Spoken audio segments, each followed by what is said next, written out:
Good morning everyone, Chris from Cost Performance Tuning. As you can see, I've got Shane's car in here to do a tune on this Saturday morning. I'll show you a little bit about the car, tell you a little bit about how the car used to be, the combination it used to have in it, and tell you a bit about this combination that we've just put together in this car, and then I'll take you through the process of tuning.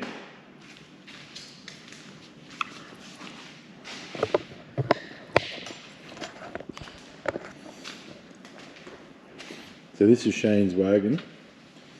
It has an LS1 engine, turbo 400 gearbox, TCE converter. It's still a Borg-Warner diff, 31 spine billet axles, a hat, all that kind of stuff. It's pretty well the same diff as what's in my van. It used to have a carby fed LS1. Had a Haltech VMS controlling it. 750 quick fuel E85 carby, Victor Junior manifold, all that kind of stuff. It used to make about 417 horsepower to the tyres, I'm pretty sure it was, and then on a 150 shot it used to make around 550.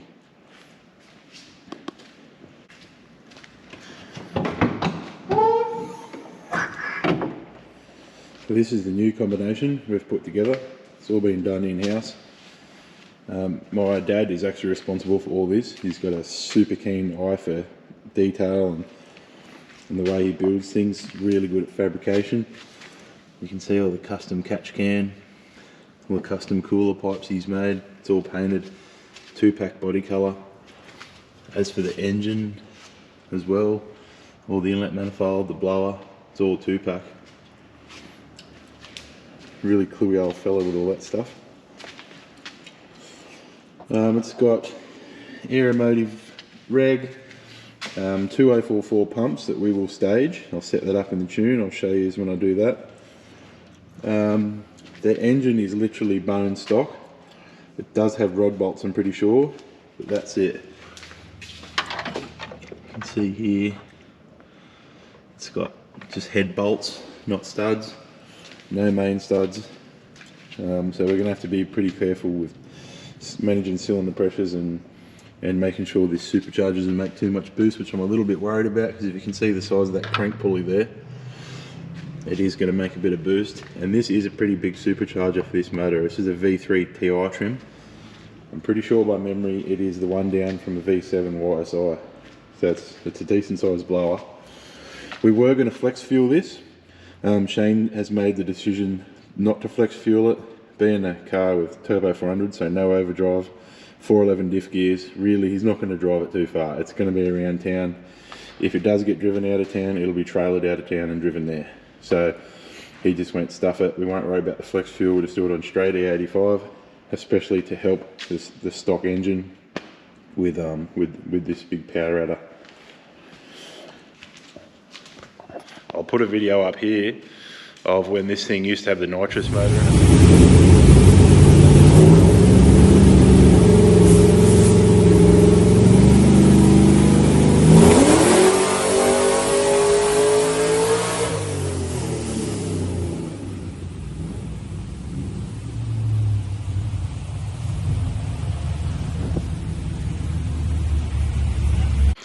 We have not pulled this engine down, we haven't checked anything from when it had the nitrous combination in it, and let me tell you, we weren't nice to it. 150 shot's not a big shot in the grand scheme of things, but it is for a stock LS1, and we literally would just go bottle after bottle after bottle after bottle. We have not been kind to this motor, so if we hurt it, it owes us nothing, but I'm sure we won't.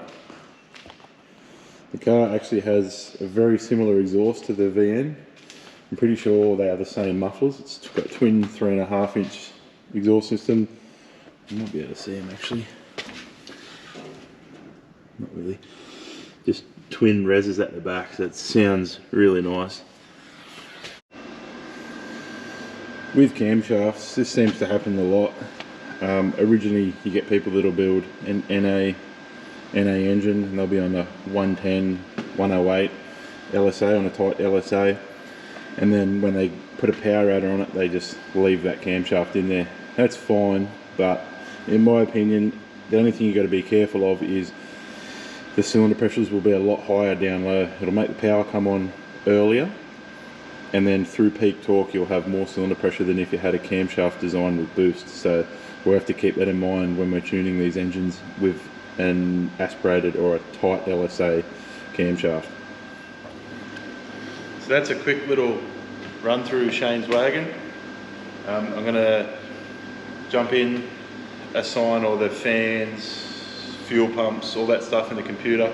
Put all the injector data in, set up everything, make it all run, and then start with some steady state. And we'll get the fueling and everything dialed in, timing dialed in, and then through the power runs, and I'll show you videos of the power runs, a bit of steady state and all that kind of stuff along the way, and any hurdles we come across, because there's not very many times where there's none. Just another thing I'd like to touch on with this car, it's always had airspeed problems. It's always made, as I said before, it made 417 horsepower the tyre through a turbo 400, and it's really good power, but it was dead down low. The camshaft's not that big. I'm pretty sure the camshaft's 238, 242 on a 110, which I believe is VCM 13, a VCM grind. It always made really good power, but it had nothing down low. In my opinion, that's an airspeed thing. So it'll be interesting to see how it goes today with the blower. If it was a positive displacement supercharger, I think it would help it heaps, but these side mount blowers are really linear. So it's going to be interesting to see how that pans out how it tunes up.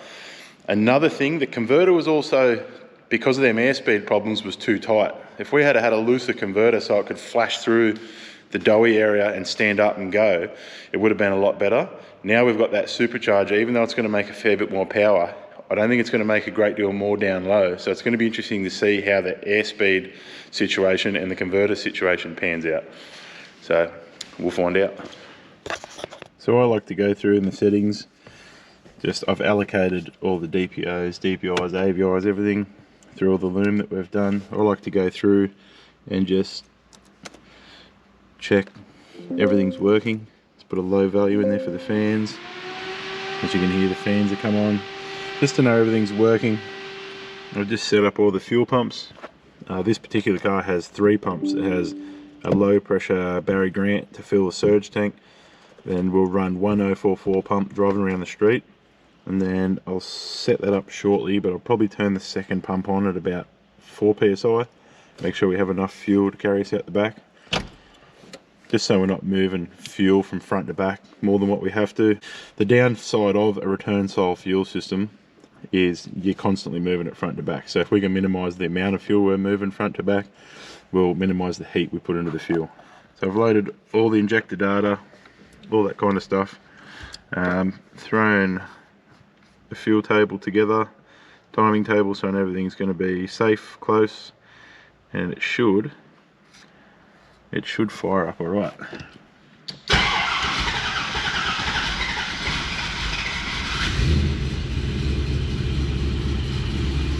Obviously got a little bit of work to do on the cold start, but pretty good for E85 for not even being tuned.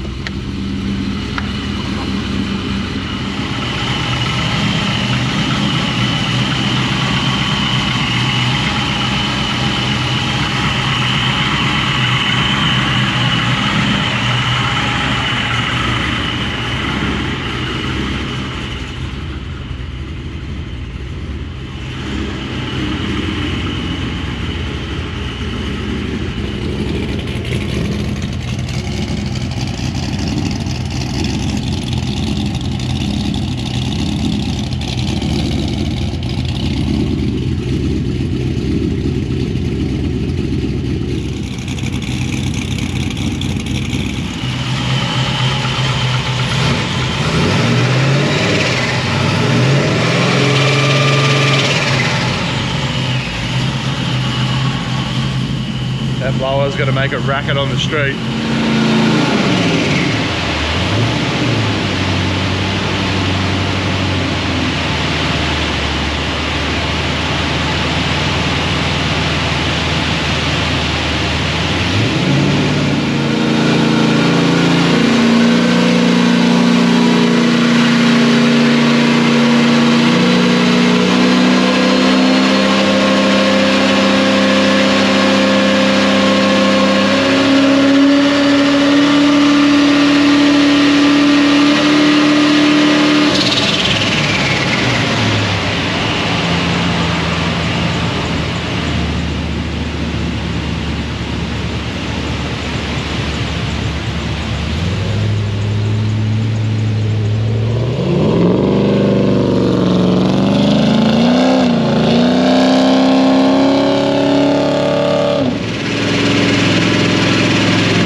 Alright everybody, so as I said earlier, I was worried about this motor making too much boost, and it is. 13.8 pounds of boost. Doesn't sound like a lot, 13.8 pounds of boost with this big supercharger. On a stock LS1 there's a lot. The timing I had pulled way back, it was like 3 degrees for a reason. It went first pull 3 degrees of timing in the top end, super rich, 600 horsepower. So 600 horsepower doesn't worry me. Running 600 horsepower the tyres with an LS1, it's the amount of timing I've got pulled out of it and it's still making that much power, and the boost level is what I'm worried about. If I crank some timing into it to where it would normally want to be, even say 8 or 9, it'd probably pick up heaps, be closer to 700 horsepower. Too much power for the stock LS1. So I'm gonna go back through the log, which I'll show you in a second, and I'll have a look and see what I can do. I can't really pull a great deal more out of it. That's probably about as low as I'm gonna get the horsepower. The boost, I haven't got pulleys, so I can't knock any boost out of it.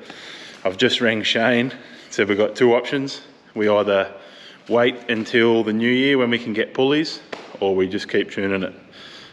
He said he wants to keep tuning it, which I would do also, but I like to have these conversations because there's a lot of power through a stock LS1. So I've just done that, done a plug read, which I'll show you a little bit about that in a second. Put a fresh set of plugs in it. And then I'm going to pull all the plugs, do some individual cylinder tuning, just to give this motor the best possible chance. Narrow in on the fueling, bit of transient stuff, and then street driving, we'll get all the drivability stuff perfect. I'll show you the log shortly.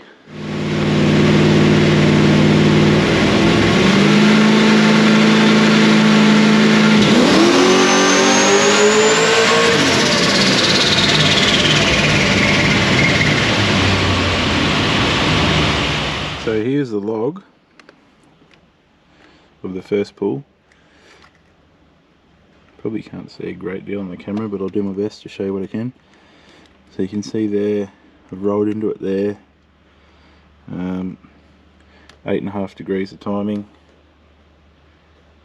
at 3800 RPM, 100% throttle. Inlet air temps are really good. Now look how low that timing is, 5.7 degrees at 5700, 10 pounds of boost.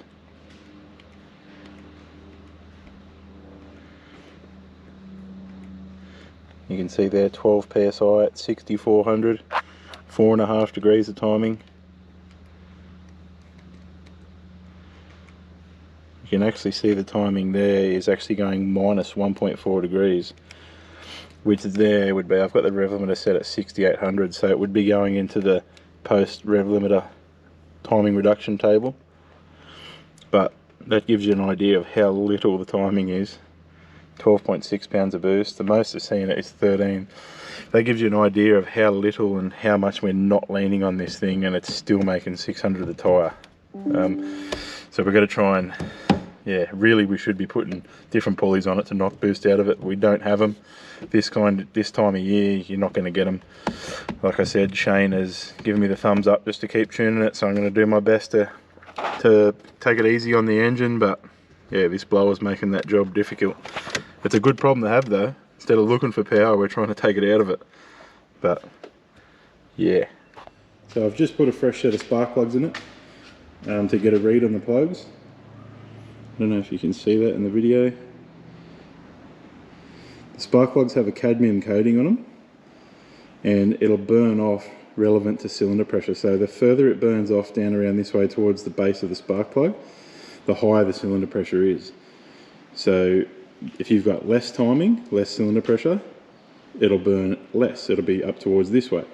If you have a lot of timing, it'll be down around towards the base. Now that's where I like to run it. I know there's probably a little bit of power on the table, especially when we're managing a stock engine like this. That's about where I like to run it. Some drag race stuff, they'll run them all the way around to the base to get maximum horsepower out of it. We're not trying to do that. We're just trying to make this thing live, and it's making good power for what it is anyway. So with the individual cylinder correction tables, there's a timing correction for every cylinder. So I'll just pull every plug, get a read on the Cabion on the plug, and then pull or add or subtract timing to get all the Cabion marks and the plugs all the same. It might pick up power, it might drop power. Sometimes it picks up, sometimes it'll drop a little bit, depending on how close the cylinders are running. So I'll fire it up now and do a run after I've done all them corrections and see how it goes.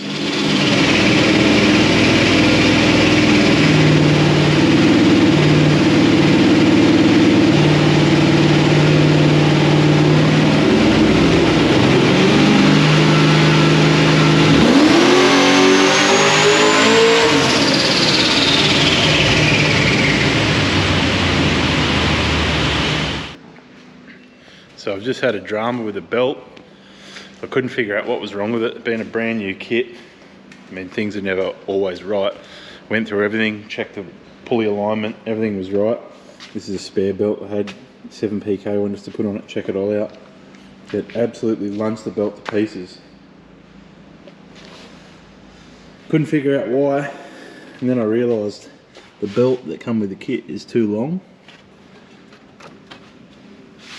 And under acceleration, it pulled the tensioner down to the top side of the belt, hit the bottom of the side of the belt, and then just destroyed itself. So unfortunately, that's cut today short.